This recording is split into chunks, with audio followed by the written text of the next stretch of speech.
Hello friends, I'm Pratibha, self-trained narcissistic abuse recovery life coach.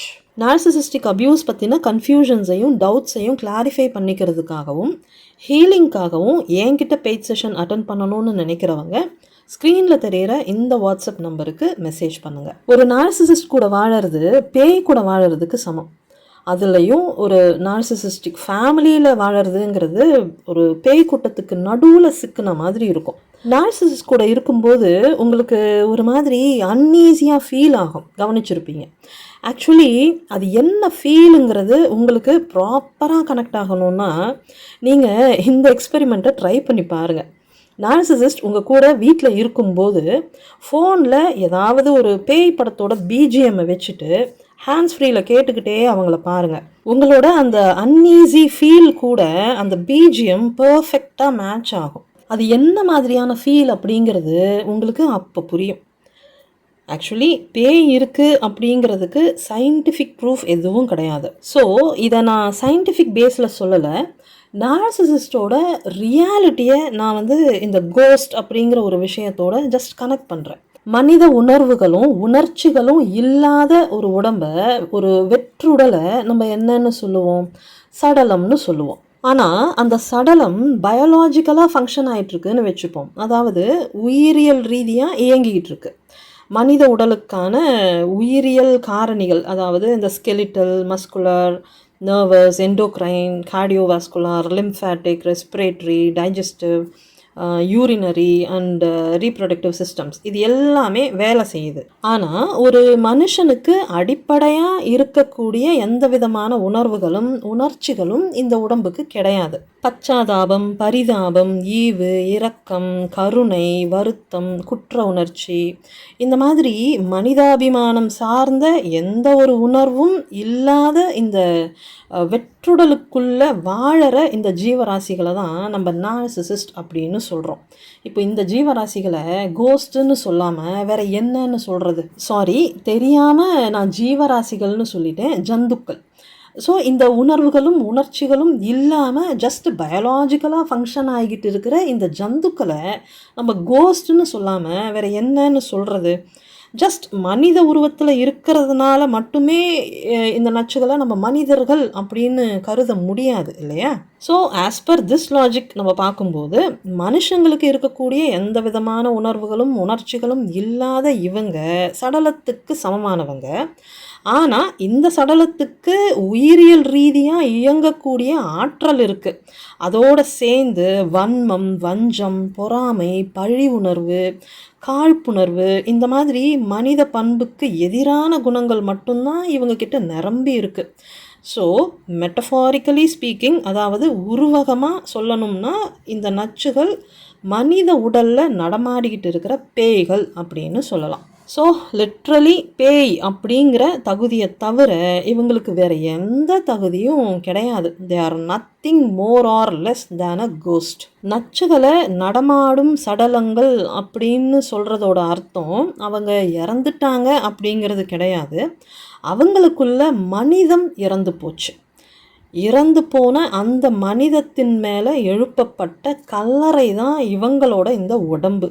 அவங்களோட அந்த மனிதமற்ற நிலையை மூடி மறைக்கிறதுக்கான ஒரு பயாலாஜிக்கல் ஃபேக்டராக அவங்களோட உடம்பை யூஸ் பண்ணிக்கிறாங்க. சைக்கலாஜிக்கல் ரியாலிட்டி என்னன்னு பார்த்தீங்கன்னா, நார்சிசிஸ்டால் தன்னை முழுமையாக உணரவே முடியாது.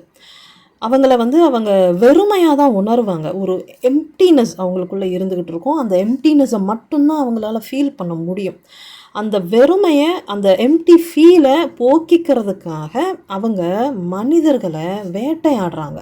இதை தான் ஹாண்டிங் அப்படின்னு சொல்கிறோம். இந்த ஹாண்டிங் ப்ராசஸ் எப்படி நடக்குதுங்கிறத நம்ம டீட்டெயில்டாக பார்க்கலாம். நார்மலி மனுஷங்க ஃபீல் பண்ணுற மாதிரி இவங்களால் ஃபீல் பண்ணவே முடியாது. லவ்வை மிமிக் பண்ணுவாங்க, எம்பத்தியை இமிட்டேட் பண்ணுவாங்க, உயிரியல் ரீதியாக செயல்படுவாங்க, அவ்வளோதான். அவங்க முகத்தில் தெரிகிற அந்த வசீகரம், புன்னகை, தன்னம்பிக்கை, இதுக்கு பின்னாடி ஜஸ்ட் ஒரு வாய்டு தான் இருக்குது, வேறு எதுவுமே அங்கே கிடையாது. அது ஜஸ்ட் ஒரு எம்டி எக்கோ சேம்பர் மாதிரி, அவ்வளோதான். பட் ஒரு பாட்டம்லெஸ் சேம்பர் அது. அவங்களோட 1000 முகமூடிகளுக்கு பின்னாடி அவங்களோட அந்த ஃப்ரோசன் சோல் வந்து கதறிக்கிட்டே இருக்கும். சந்தோஷம், துக்கம், அந்யோன்யம், அதாவது இந்த இன்டிமசி இதோடெல்லாம் இவங்க கனெக்டடாக இருக்க மாட்டாங்க. எல்லாமே ஜஸ்ட் பெர்ஃபார்ம் பெர்ஃபார்ம் பண்ணுறது அவங்களோட இயல்பாகவே மாறி போயிடும். சிச்சுவேஷனுக்கு ஏற்ற மாதிரி மாறி மாறி பெர்ஃபார்ம் பண்ணிக்கிட்டே இருப்பாங்க. இந்த ஃப்ளூயிடிட்டி பற்றி நம்ம பேசணும் இல்லையா, அந்த மாதிரி. இதுதான் உண்மை. இந்த ரியாலிட்டி தெரிஞ்சால் யாருமே அவங்கள மனுஷங்களாக ஏற்றுக்கவே மாட்டாங்க. ஸோ பியோர் பர்ஃபார்மன்ஸ் மூலமாக சமுதாயத்தில் மனிதர்கள் அப்படிங்கிற ஒரு அங்கீகாரத்தோடு இவங்க நடமாடிக்கிட்டு இருக்காங்க. நார்சிசிஸ்ட்டை பொறுத்த வரைக்கும் காதலை த்ரெட்டாக ஃபீல் பண்ணுவாங்க. இமோஷ்னல் நீட்ஸை வீக்னஸாக பார்ப்பாங்க. இமோஷ்னல் பாண்டிங்கை லாஸ் ஆஃப் கண்ட்ரோலாக ஃபீல் பண்ணுவாங்க. மனுஷங்களை டூல்ஸாக பார்ப்பாங்க. அவங்க மனுஷங்களோட கனெக்ட் ஆகிறதுக்கு ட்ரை பண்ணுறது பாண்டிங்காக கிடையாது, ஜஸ்ட் ஒரு ஆக்சஸ்க்காக. மனுஷங்களுக்குள்ளே ஊடுருவி அவங்கள மொத்தமாக ஆக்கிரமிக்கிறதுக்காக தான் அவங்க இந்த நெருக்கத்தை வந்து ஜஸ்ட் பெர்ஃபார்ம் பண்ணுவாங்க. ஆனால் நெருங்கி பழகி அங்கே ஒரு பாண்டை க்ரியேட் பண்ணுறது அவங்களோட நோக்கம் கிடையாது, பொசஸ் பண்ணுறது தான் அவங்களோட நோக்கம். ஸோ அவங்க உங்கள் கூட நெருக்கமாக மாட்டாங்க, உங்களை ஆக்கிரமிப்பாங்க. அவங்களுக்குள்ள இறந்து போன அந்த மனித உணர்வுகள், அதாவது கிட்டத்தட்ட அவங்களே கொன்று புதைச்ச அந்த மனித உணர்வுகளை உணர்றதுக்காக உங்களை மொத்தமாக ஆக்கிரமிப்பாங்க. உணர்வுகள் எல்லாம் எரிஞ்சு சாம்பலாக போன அவங்களோட அந்த உலகத்துக்குள்ள உங்களையும் உங்களோட உணர்வுகளையும் சிறைப்படுத்துவாங்க. அதாவது இறந்து போன அவங்களோட உணர்வுகளை உங்களோட உணர்வுகளால் ரீப்ளேஸ் பண்ணுவாங்க. இதில் ஒரு பியூட்டி என்னன்னு பார்த்தீங்கன்னா, இவங்க யாராக நடிக்கிறாங்களோ என்னவா நடிக்கிறாங்களோ அது எதுவுமே இவங்க கிடையாது. இவங்க வெறும் முகமூடி அப்படிங்கிறது இவங்களுக்கு நல்லாவே தெரியும். அதனால தான் அவங்கள நிராகரிக்கும் போது அவங்களோட ரியாலிட்டியை எக்ஸ்போஸ் பண்ணும்போது நார்சிசிஸ்டிக் ரேஜ் கிரியேட் ஆகும். ஆனால் அது நியாயமான கோபம் கிடையாது, ரௌத்திரம் கிடையாது, சீற்றம், பேயோட சீற்றம். உண்மையை பேசுகிறவங்களை அட்டாக் பண்ணுவாங்க. அதாவது இவங்களை பற்றின உண்மையை பேசுகிறவங்கள இவங்க அட்டாக் பண்ணுவாங்க. ஏன்னா பேய்க்கு தன்னை தெளிவாக பார்க்குறவங்கள விட வேறு எதுவும் அந்த அளவுக்கு பயமுறுத்தலாக இருக்காது. நச்சுகள் பயாலாஜிக்கலாக ஃபங்க்ஷன் ஆவாங்க, ஆனால் இமோஷ்னலாக அவங்களால ஃபங்க்ஷன் ஆக முடியாது. அந்த காரணத்தினால தான் அவங்க இமோஷன்ஸ் இருக்கிறவங்களை வேட்டையாடுறாங்க. நிச்சயமாக இந்த நார்சிசிஸ்ட் இப்படி ஆனதுக்கு இவங்களோட சைல்ட்ஹுட் ட்ராமா தான் காரணம், அதை யாரும் மறுக்க முடியாது. பட் இந்த முடிவு இவங்களோடது, இவங்க விரும்பி தேர்வு செஞ்சது. வலி இல்லாத வாழ்க்கையை வாழணுங்கிறதுக்காக மனித உணர்வுகளை தியாகம் செஞ்சுட்டு அதோட உடம்பை மட்டும் இவங்க தக்க வச்சுக்கிட்டாங்க.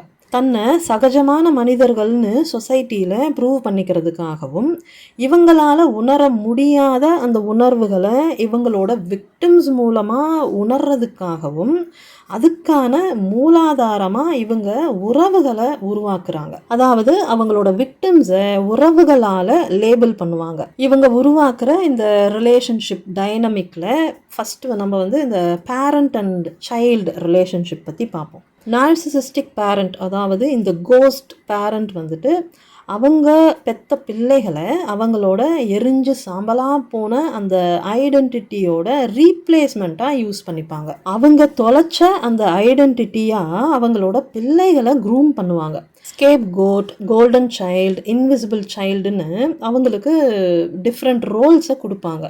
அந்த பிள்ளைங்க இண்டிவிஜுவேட் ஆகாமல் ஒரு பேயோட கட்டுப்பாட்டில் இயங்குற மாதிரி இருக்கும். அந்த பிள்ளைங்களுக்கு தனி அடையாளம் இருக்கக்கூடாது, சுயமாக வாழ்க்கை நோக்கம் இருக்கக்கூடாது, அவங்க எதையுமே ஆராயக்கூடாது. மொத்தத்தில் அவங்க ஒரு இண்டிவிஜுவலாக வளரவே கூடாது. பேரண்ட்டுங்கிற முகமூடியோடு வாழ்ந்துட்டு இருக்கிற இந்த நார்சிசிஸ்ட்டுக்கு, அதாவது இந்த கோஸ்ட்டுக்கு, இந்த பிள்ளைங்க கீழ்ப்படிஞ்சு நடக்கணும். அவங்களுக்காக சிரிக்கணும், அவங்களுக்காக அழணும், அவங்களுக்காக கஷ்டப்படணும், அவங்களுக்காக தான் சாதிக்கணும். இந்த cost பேரண்ட்டோட unprocessed childhood drama, shame, இது எல்லாத்தையும் அவங்களோட ஸ்கேப் கோட் சைல்டுக்கிட்ட டவுன்லோட் பண்ணுவாங்க. இந்த ஸ்கேப் கோட் சில்ட்ரன் வந்து மோஸ்ட்லி ட்ரூத் டெல்லர்ஸாக இருப்பாங்க. நார்சிசிஸ்டோட அந்த கோஸ்ட் சைடு, அந்த எம்டினஸ் இருக்கு இல்லையா, அதை ஊடுருவி பார்க்குற ஆற்றல் இந்த ஸ்கேப் கோட் சில்ட்ரனுக்கு இருக்கும். அந்த ஆற்றலை சப்ரஸ் பண்ணுறது தான் இந்த கோஸ்ட் பேரண்ட்டோட மெயின் கோலாகவே இருக்கும். ஸோ அந்த ஸ்கேப் கோட் சைல்டு யோசிக்கிறதுக்கான அந்த ஸ்பேஸையே அவங்களுக்கு கொடுக்காம, கொஞ்சம் கூட கேப்பே விடாமல் இவங்களோட இமோஷன்ஸை அவங்களுக்குள்ளே டம்ப் பண்ணிக்கிட்டே இருப்பாங்க. இது ஸ்கேப் கோட் சைல்டோட நிலவரம். அவங்களோட அந்த ஃபேண்டசி இருக்கு இல்லையா, அந்த ஒரு பர்ஃபெக்ட் சைடு, அதை வந்துட்டு அந்த கோல்டன் சைல்டு மேலே ப்ரொஜெக்ட் பண்ணுவாங்க. வெளியேருந்து பார்க்கும்போது இவங்க அந்த கோல்டன் சைல்டு மேலே அதீத அன்பு வச்சிருக்கிற மாதிரி தெரியும். பட் ஆக்சுவலி இவங்க அந்த கோல்டன் சைல்டை லவ் பண்ண மாட்டாங்க, ஐடியலைஸ் பண்ணுவாங்க, ஃபேண்டசைஸ் பண்ணுவாங்க. கோல்டன் சைல்டு நார்சிசிஸ்டோட ஃபேண்டசி ஆஃப் பர்ஃபெக்ஷனாக இருக்கணும். இது கோல்டன் சைல்டோட நிலவரம். அடுத்து இன்விசிபிள் சைல்டு. நார்சிசிஸ்டோட அந்த எம்டினஸ் இருக்கு இல்லையா, அதை வந்துட்டு இன்விசிபிள் சைல்டு ரெப்ரசன்ட் பண்ணுவாங்க. இன்விசிபிள் சைல்டாக இருக்கிறவங்க நான் எக்ஸிஸ்டிங் ரோலை ப்ளே பண்ணணும். இதில் பெயின் என்னன்னு பார்த்தீங்கன்னா, இந்த ஸ்கேப் கோட் சைல்டுக்கும் கோல்டன் சைல்டுக்கும் அட்லீஸ்ட் ஏதோ ஒரு எக்ஸிஸ்டிங் ரோலை ப்ளே பண்ணுறதுக்கான அந்த ஸ்பேஸாவது அவங்களுக்கு இருக்கும். ஆனால் இந்த இன்விசிபிள் சைல்டுக்கு அது கூட இருக்காது. ஜஸ்ட் ஒரு நான் எக்ஸிஸ்டண்ட்டாக இருப்பாங்க அவங்க. சிம்பிளாக சொல்லணும்னா, ஸ்கேப் கோட் சைல்டுக்கிட்ட இவங்களோட ட்ராமாவை ப்ரொஜெக்ட் பண்ணுவாங்க, கோல்டன் சைல்டுக்கிட்ட இவங்களோட ஃபேண்டசியை ப்ரொஜெக்ட் பண்ணுவாங்க, இன்விசிபிள் சைல்டுக்கிட்ட இவங்களோட எம்டினஸை ப்ரொஜெக்ட் பண்ணுவாங்க. ஸோ இது பேரண்டிங் கிடையாது, ஹாண்டிங். பிள்ளைகளோட உணர்வுகளை ஆக்கிரமித்து அவங்களோட எண்ணங்களுக்குள்ள ஊடுருவி மொத்தமாக அவங்கள தன்னோட உடைமையாக ஆக்கிப்பாங்க. அடுத்ததாக மெரைட்டல் கோஸ்ட்டை பற்றி பார்ப்போம். இந்த கோஸ்ட் உங்களோட அடல்ட்ஹுட்டை ஹாண்ட் பண்ணும். ஆனால் இந்த பேய் உங்கள் லைஃப்பில் ஒரு மிராக்கிள் மாதிரி உள்ள நுழையும். ஃபைனலி நீங்கள் பல காலமாக அடப்பட்டு கிடக்கிற அந்த சிறையிலேருந்து உங்களை மீட்டுட்டு போகிறதுக்காக வந்த தேவதை மாதிரி உங்கள் லைஃப்பில் இவங்க ஒரு என்ட்ரியை கொடுப்பாங்க. அது ஒரு மேஜிக்கல் எக்ஸ்பீரியன்ஸாக இருக்கும். ஆனால் உண்மை என்னென்னா, உங்கள் சைல்ட்ஹுட் ட்ராமாவால் நீங்கள் அட்ராக்ட் பண்ண இன்னொரு பேய் தான் இது. பேரண்ட் கோஸ்டால் உங்களுக்குள்ளே ஏற்பட்ட அந்த இமோஷனல் வூன்ஸை இந்த கோஸ்ட் மோப்பம் பிடிச்சிடும். காதல், கல்யாணம்ங்கிற லைசன்ஸை யூஸ் பண்ணி இவங்க உங்களோட லைஃப்குள்ளே வருவாங்க, உங்களோட எக்கோவாக மாறுவாங்க, உங்களை அப்படியே மிமிக் பண்ணுவாங்க. இவங்களோட அந்த ஆஸ்கர் பர்ஃபார்மன்ஸை பார்த்துட்டு உங்களோட ட்வின் ஃப்ளேம் இவங்க தான் அப்படின்னு நீங்களும் கன்ஃபார்ம் பண்ணுவீங்க. உங்களோட எமோஷ்னல் பெயினை இவங்க கூட ஷேர் பண்ணுவீங்க. நீங்கள் இவங்க கூட ஷேர் பண்ணுற அந்த ஸ்டோரிஸ் மூலமாக உங்களோட எமோஷ்னல் வூன்ஸ் எல்லாத்தையும் இவங்க மெமரைஸ் பண்ணுவாங்க. இது எல்லாத்தையும் இவங்க தெரிஞ்சு வச்சுக்கிறது உங்களை ஹீல் பண்ணுறதுக்காக கிடையாது, சமயம் வரும்போது அந்த வூன்ஸை வெப்பனைஸ் பண்ணுறதுக்காக. உங்களோட சேர்ந்து ஒரு பியூட்டிஃபுல் ஃபியூச்சரிஸ்டிக் ஃபேரி டேலை பில்ட் பண்ணுவாங்க. இவங்க பில்ட் பண்ணுற இந்த ஃபேரி டேல் உங்களை சந்தோஷப்படுத்துறதுக்காக கிடையாது, உங்களை மயக்கத்தில் வச்சுருக்கிறதுக்காக. ஏன்னா நீங்கள் முழிச்சுக்கிட்டா உங்களை ஹார்ன் பண்ண முடியாது இல்லையா, அதனால் உங்களை அவங்களோட அந்த ஃபேண்டசி வேர்ல்டுக்குள்ளே வச்சு ரொம்ப ஈஸியாக ஹாண்ட் பண்ணுவாங்க. இவங்களோட உலகத்துக்குள்ளே நீங்கள் இருக்கும்போது ரொம்ப தனிமையாக ஃபீல் பண்ணுவீங்க. இவங்க உங்கள் கூடயே இருந்தாலும் உங்களால் அந்த தனிமையை மட்டும்தான் உணர முடியும். இவங்களோட ஃபிசிக்கல் ப்ரெசன்ஸை உங்களால் ஃபீல் பண்ண முடியுமே தவிர அந்த ஒரு இமோஷ்னல் கனெக்டை உங்களால் ஃபீல் பண்ணவே முடியாது. மூச்சு விட்டுக்கிட்டு இருக்கிற ஒரு டெட் பாடி பக்கத்தில் படுத்து தூங்குற மாதிரி இருக்கும், டெட் பாடி கூட பேசி பழகிற மாதிரி இருக்கும். நீங்கள் அவங்கள கட்டி பிடிக்கும்போது அவங்க திரும்பவும் உங்களை கட்டி பிடிக்க மாட்டாங்க. நீங்கள் அவங்கள பார்த்து சிரிக்கும்போது அவங்க திரும்பவும் உங்களை பார்த்து சிரிக்க மாட்டாங்க. உங்களுக்கு அவங்களோட அரவணைப்பு தேவைப்படுற இடத்துல உங்களை தாங்கி பிடிக்காமல் அமைதியாக வேடிக்கை பார்ப்பாங்க. நீங்கள் தேம்பி தேம்பி அழுதுகிட்டு இருக்கும் போதும் அவங்க அமைதியாக நின்று வேடிக்கை பார்ப்பாங்க. நீங்கள் செவுத்துலேயே முட்டிக்கிட்டு அவங்கள பேச வைக்க ட்ரை பண்ணாலும் அவங்க பேசாமல் அமைதியாக நிற்பாங்க. உங்களோட ஒவ்வொரு இமோஷ்னல் அவுட் பர்ஸ்டையும் ஜஸ்ட் அமைதியாக வேடிக்கை பார்ப்பாங்க. இந்த மாதிரி சமயங்களில் அவங்களோட கண்ணை கவனித்து பார்த்தவங்களுக்கு தெரியும் அதில் ஜீவன் இருக்காது, ஜஸ்ட் ஒரு பிளாங்க் ஸ்டார் மாதிரி அவ்வளோ டெட்லியாக இருக்கும். ஒரு டெட் பாடி எதிர்க்க நின்றுக்கிட்டு கண்ணை சிமிட்டி பார்க்குற மாதிரி இருக்கும். அவங்க ஏன் இந்த மாதிரி பிஹேவ் பண்ணுறாங்கன்னு பார்த்தீங்கன்னா, அவங்களால உணர முடியாத அந்த உணர்வுகளை உங்ககிட்ட ட்ரிக்கர் பண்ணிவிட்டு அதை அமைதியாக வேடிக்கை பார்ப்பாங்க.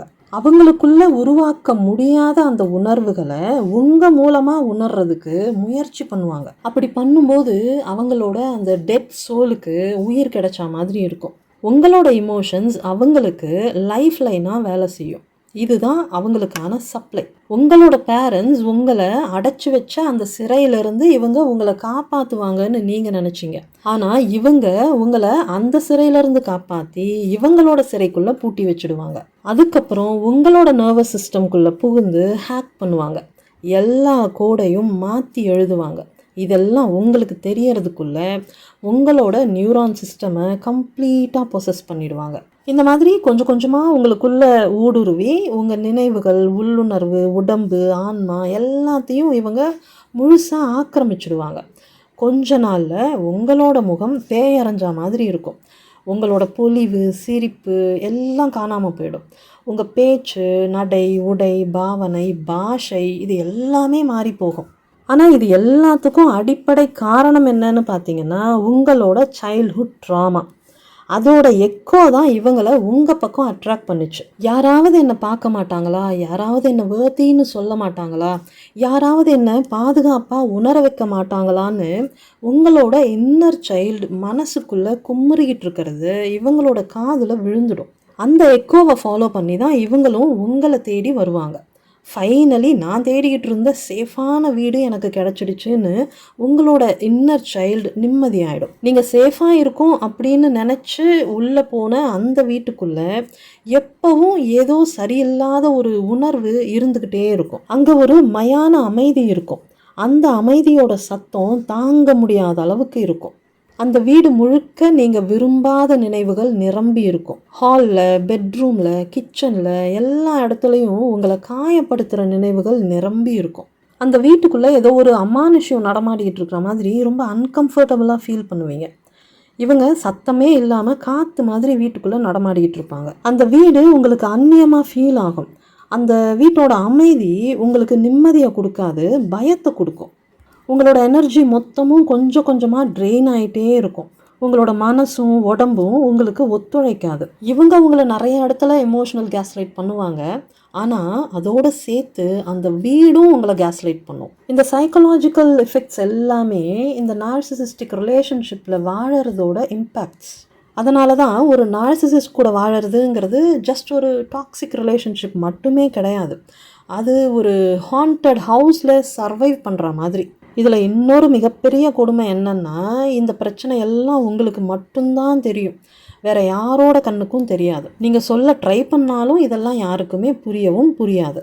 ஒரு லாங் பீரியடுக்கு நீங்கள் இதையெல்லாம் சர்வைவ் பண்ணும்போது நீங்களே ஒரு கோஸ்ட் மாதிரி ஃபீல் பண்ண ஆரம்பிச்சிடுவீங்க. உங்களோட மூளை அவங்களோட பெர்மனண்ட் வீடாக மாறிடும். இதுக்கு பேர் சைக்கிக் இம்ப்ரிண்ட். இன்னும் கிளினிக்கலாக சொல்லணும்னா காக்னிட்டிவ் ஆக்குபேஷன். அவங்க ஃபிசிக்கலி ஆப்சண்ட்டாக இருக்கும்போது கூட உங்கள் மைண்டில் வாழ்ந்துக்கிட்டு இருப்பாங்க. இதுக்கு பேர் எமோஷனல் பேரசைட்டிசம். கொஞ்சம் கொஞ்சமாக நீங்கள் அவங்களா மாறுவீங்க. அன்கான்ஷியஸாக நீங்கள் அவங்களோட பிலீஃப்ஸ், ரூல்ஸ் அண்ட் எமோஷனல் பேட்டர்ன்ஸை அடாப்ட் பண்ணிப்பீங்க. இதுக்கு பேர் இன்ட்ரோஜெக்டட் கண்ட்ரோல். உங்கள் உணர்வுகள் மூலமாக நச்சுகள் வாழ்வாங்க. அவங்க உங்களோட சைக்குக்குள்ளே இன்ஸ்டால் ஆகிப்பாங்க. உங்கள் இமோஷன்ஸை சைக்கிக்காக கிரகிச்சு வாழ்வாங்க. அவங்களால உணர்வுகளை நேரடியாக உருவாக்க முடியாது. ஸோ உங்கள் நர்வஸ் சிஸ்டமை அவங்களோட ஸ்டேஜாக யூஸ் பண்ணிப்பாங்க. இந்த பேய்கள் உங்களை அவங்களோட ப்ராக்சியாக யூஸ் பண்ணுவாங்க, அதாவது அவங்களோட பிரதிநிதியாக யூஸ் பண்ணுவாங்க. உதாரணத்துக்கு சொல்லணும்னா அவங்க செய்கிற தப்புக்கு அவங்களால கில்ட்டை ஃபீல் பண்ண முடியாது இல்லையா? ஸோ உங்களை கில்ட்டியாக ஃபீல் பண்ண வைப்பாங்க. அவங்களுக்கு நல்லது நடந்தால் அந்த சந்தோஷத்தை அவங்களால ஃபீல் பண்ண முடியாது. ஸோ உங்களை சந்தோஷமாக ஃபீல் பண்ண வச்சு உங்கள் முகத்தில் தெரிகிற அந்த சந்தோஷத்தை அவங்க கிரகிச்சுப்பாங்க. உண்மையான கண்ணீரை அவங்களால உருவாக்க முடியாது. அவங்களுக்கு வர்றதெல்லாம் குரோக்கடைல் டியர்ஸ் தான், முதலை கண்ணீர்.